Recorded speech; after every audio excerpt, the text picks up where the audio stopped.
Well, Florida could soon become the first state to adopt this new testing, a classic learning test, or CLT, for college admissions in addition to the SAT or ACT. And the college entrance exam is growing in popularity among Christian schools and conservative political groups and is now drawing a mixed reaction here. Our Xavier Walton is following this story for us this morning.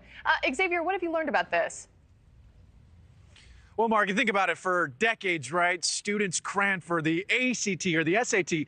Well, now you can add, possibly, you got to wait till this vote, but you might be able to add here in Florida, at least, the CLT, that classic learning test. And according to the website, it says the exam is unlike other tests that change according to educational or cultural trends. It says CLT exams emphasize foundational critical thinking skills and are accessible to students from a variety of educational backgrounds. Now, notable differences here. The CLT takes about 2 hours to complete versus nearly 3 hours for the ACT and SAT.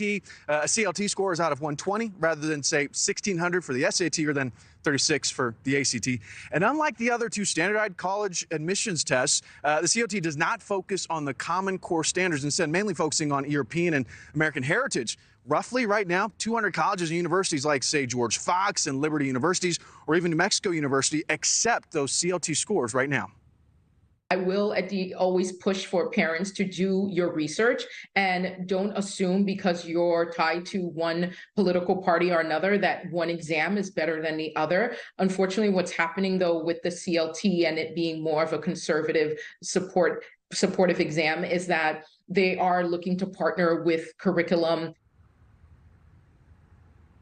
So critics of CLT, classic learning test, believe this is another attempt by Florida Republicans to reshape Florida's education based on more conservative teachings. But the founder of the CLT says what's happening in Florida is part of a broader movement in education. Circles frustrated with progressive influence.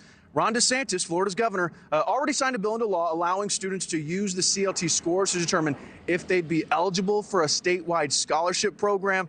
NewsNation reached out to the governor's office for comment about the CLT, but we haven't heard back just yet. But if Florida were to adopt the CLT, it would be the first state to do so.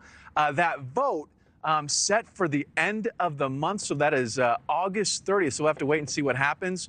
But yes, possibly a third option here in Florida. All right, Xavier, I'm sure kids are like, woohoo, yay, another test. Thank you for watching. Go to newsnationnow.com to find News Nation on your television provider. And don't forget to click the red subscribe button below to get more of News Nation's fact-driven, unbiased coverage.